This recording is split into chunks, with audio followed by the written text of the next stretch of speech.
Hi everyone.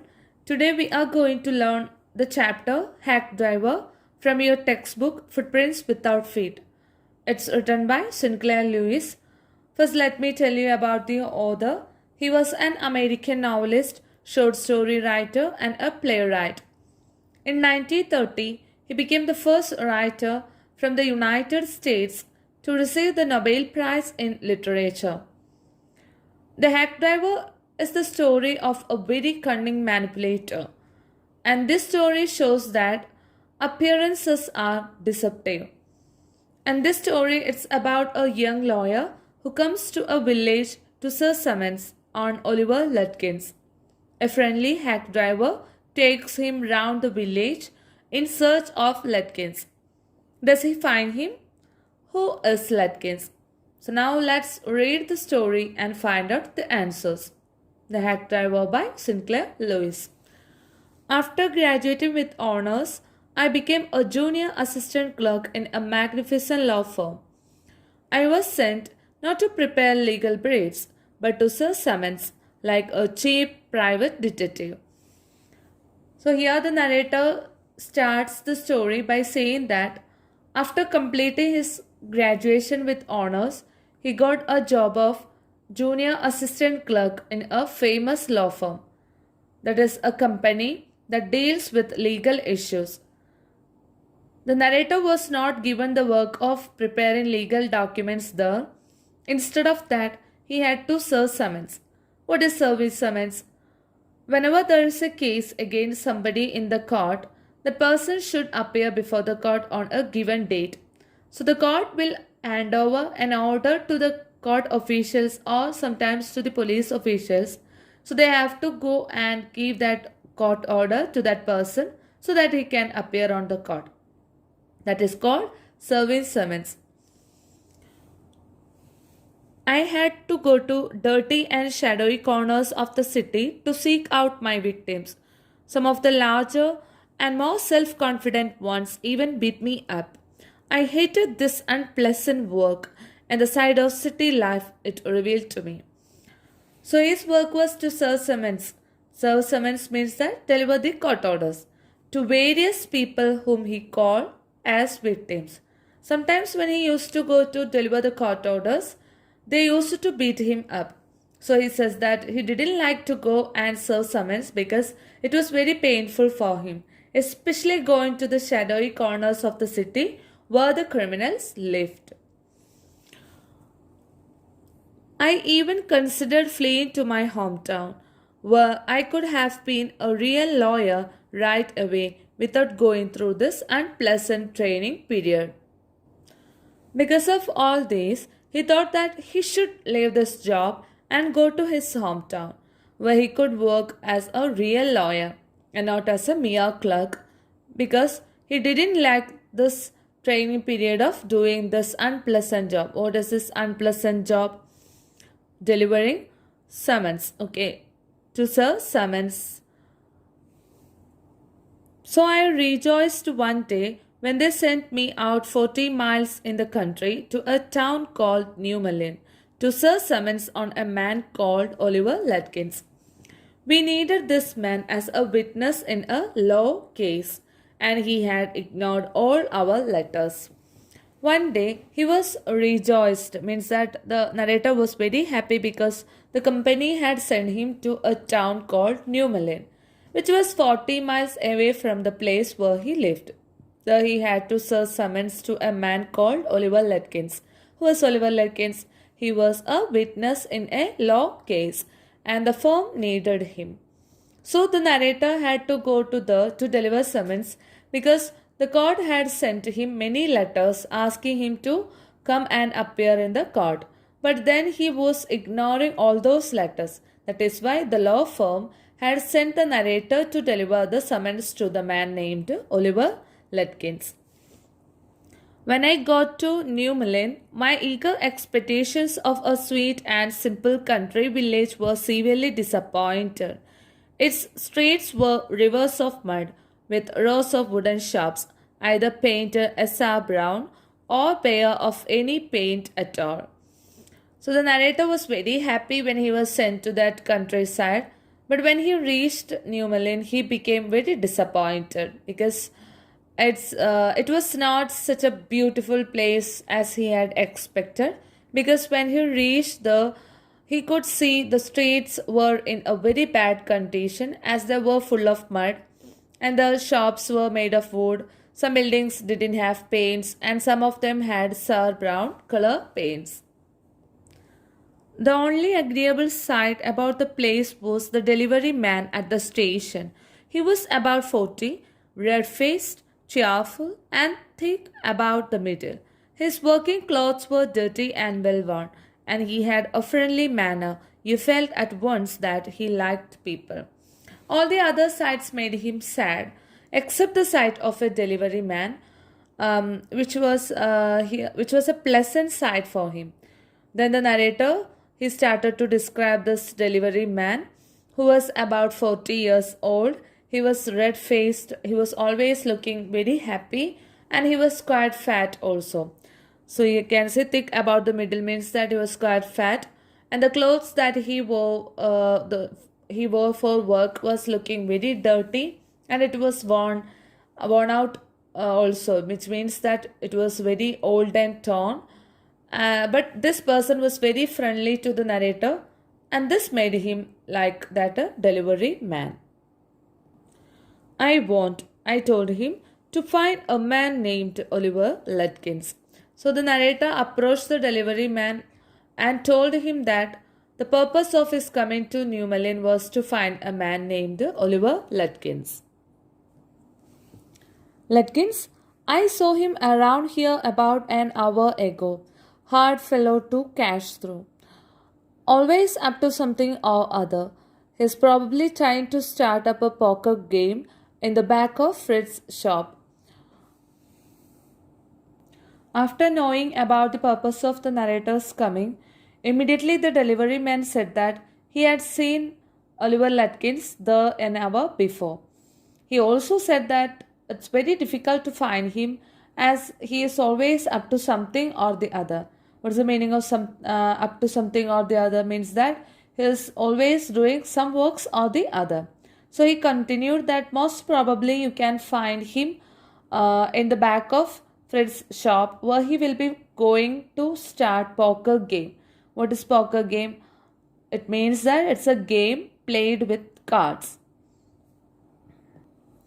I'll tell you, boy, is there any hurry about locating Lutkins? Yes, I want to catch the afternoon train back to the city. I was very important and secret about it. I'll tell you what, I have got a hack. I'll get it out and we can drive around together and find Lutkins. I know most of the places he hangs out. So the hack driver also asked about the urgency of finding Lutkins. So the narrator replied that he wanted to get him and return back to the city by the afternoon train. The delivery man said that he had a hack. He had a hack, which means that he had a house cut, and together they could go find out Lutkins. He knew most of the places where Lutkins would spend his free time. He was so open and friendly that I glowed with the warmth of his affection. I knew, of course, that he wanted the business, but his kindness was real. I was glad the fair money would go to this good fellow. So the narrator, he was so happy because the hack driver was so friendly and caring. That is why he was impressed by that man. He understood that such people, they were actually talking in a nice way because they wanted to earn money. But the narrator felt that that friendship that he was showing was real, as he was very friendly and nice to the narrator. He accepted the offer because he thought that the money that is going to pay will go to a good man. At least it's going to a good man. I managed to bargain down to $2 an hour, and then he brought from his house nearby a sort of large black box on wheels. He remarked, "Well, young man, here is the carriage." And his wide smile made me into an old friend. These villagers are so ready to help a stranger. He had already made it his own tasked to find Oliver Lutkins for me. So, for that traveling by hack, he's ready to fix the charge of $2 per hour. Then he bought the carriage and they both of them. And then they both of them were now ready to go around the places. So the narrator understood how the villagers are very eager to help a stranger, and the hack driver himself had undertaken the job of finding Oliver Lutkins. So he was very impressed by that person because of his this type of character. He said, I don't want to interfere, young fellow, but my guess is that you want to collect some money from Lutkins. He never pays anybody a cent. He still owes me 50 cents on a poker game I was fool enough to play with him. So the delivery man asked the narrator that whether he had come there to take back his money from Lutkins that he had borrowed or that he had that the person had borrowed from him. So here he also said that Lutkins would never pay back because this hack driver also had to get back 50 cents from Lutkins which he had won in the poker game. He is not really bad, but it's hard to make him part with his money. If you try to collect from him in those fancy clothes, he'll be suspicious and get away from you. If you want, I'll go into Fritz and ask for him, and you can keep out of sight behind me. So here he is not really bad man. So the hack driver he continues that Oliver Lutkins he is not really a bad man, but it is very difficult to get money from him. So the delivery man here he is giving a warning to the narrator that not to go in front of him with these fancy clothes because it would make him doubtful and would give him a chance to run away. So here he offered a help for him that he would go to Fritz's shop and ask about Lutkins. I left him for this by myself. I might never have found Lutkins. With the hack driver's knowing help, I was sure of getting my man. So the narrator he was so impressed because of his helping mentality. He knew that if he was alone searching for him in such a place, he would not have found Lutkins. The narrator was very sure that he could find Lutkins with the help of that hack driver. I took him into my confidence and told him that I wanted to serve the summons on Lutkins, that the man had refused to be a witness, when his information would have quickly settled our case. So the narrator started believing the delivery man, thinking that he was really a good man, and here he told him the truth or the real intention of his coming, that was he had come there to find out Lutkins and to deliver the court order to him. Because he was a witness in a very important case, but then also he was not coming to the court and was not helping by giving them the details. That information of Lutkins could help them in solving the case quickly.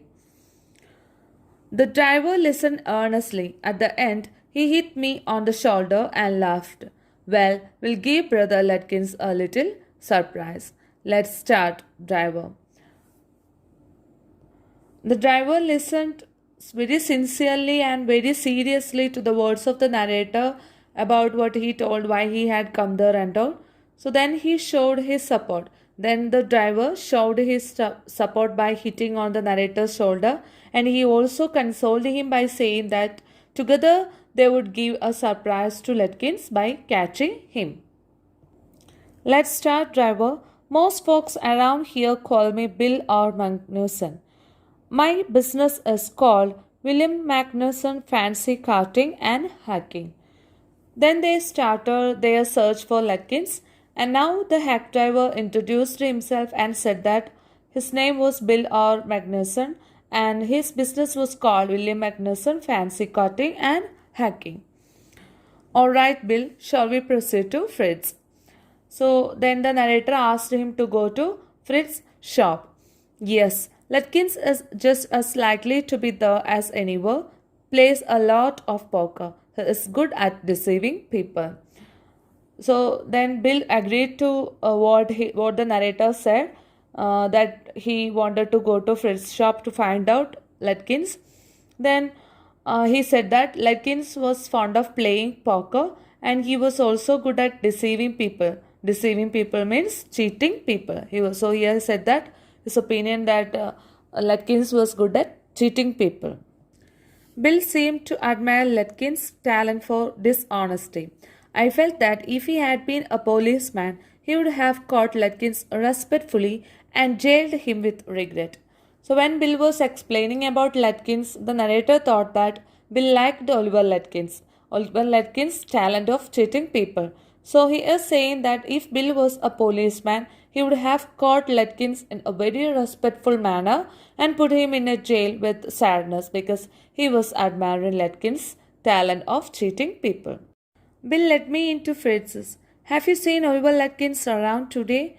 Friend of his looking for him, said Bill cheerily. Fritz looked at me, hiding behind Bill. He hesitated and then admitted, yes, he was in here a little while ago. Gus, he has gone over to Gustav's to get a shave. Well, if he comes in, tell him I'm looking for him. Then Bill took the narrator to Fred's shop and asked about Letkins. Here, here Bill said very happily that his friend came to see him. And at first Fritz was reluctant, but then he said that Letkins was there a few hours ago, but then he went to Gustav's barber shop for shaving. After knowing about where Letkins had gone, Bill asked Fritz to tell to Letkins that he was looking for him. We drove to Gustav's barber shop. Again, Bill went in first, and I lingered at the door. He asked not only the Swede but to customers if they had seen Letkins. The Swede had not. He said angrily, I haven't seen him and don't care to. But if you find him, you can just collect the $35 he owes me. One of the customers thought he had seen Letkins walking down Main Street this side of the hotel. As they couldn't find Letkins in Fritz's shop, so then they went to Gustav's barber shop. There also Bill went inside the shop first, and the narrator lingered for him outside means that waited for him outside. Here also he waited outside. Gustav may be the owner of shop, who is a Swedish man.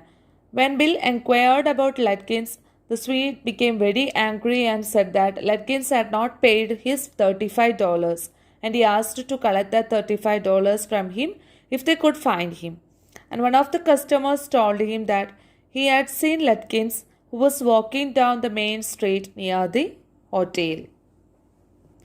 As we climbed back into the hack, Bill concluded that since Letkins had exhausted his credit at Gustav's, he had probably gone to Gray's for a shave.